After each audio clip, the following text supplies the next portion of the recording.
എന്റെ ശവപ്പെട്ടി ചുമക്കുന്നവരോട്.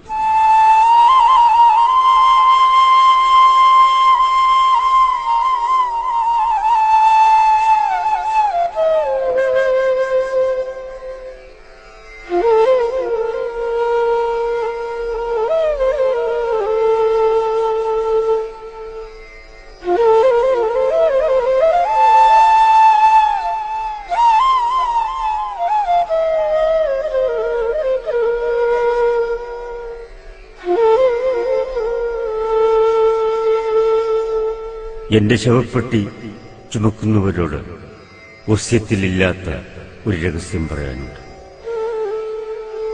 എന്റെ ഹൃദയത്തിന്റെ സ്ഥാനത്ത് ഒരു പൂവുണ്ടായിരിക്കും. ജിജ്ഞാസയുടെ ദിവസങ്ങളിൽ പ്രേമത്തിന്റെ ആത്മതത്വം പറഞ്ഞു തന്നവളുടെ ഉപഹാരം.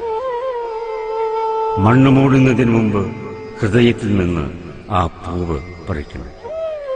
ജലങ്ങൾ കൊണ്ട് മുഖം മൂടണം. രേഖകൾ മാഞ്ഞ കൈവെള്ളയിലും ഒരു ജലം. പൂവിലൂടെ എനിക്ക് തിരിച്ചു പോകണം. പൂവിലൂടെ എനിക്ക് തിരിച്ചു പോകണം. മരണത്തിന്റെ തൊട്ടുമുമ്പുള്ള നിമിഷം ഈ സത്യം പറയാൻ സമയമില്ലായിരുന്നു. ഒഴിച്ചു തന്ന തണുത്ത വെള്ളത്തിലൂടെ അത് മൃതിയിലേക്ക് ഒലിച്ചു വെച്ചു.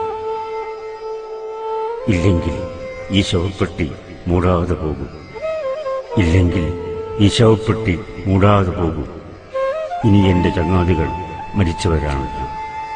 ഇനി എന്റെ ചങ്ങാതികൾ മരിച്ചവരാണല്ലോ.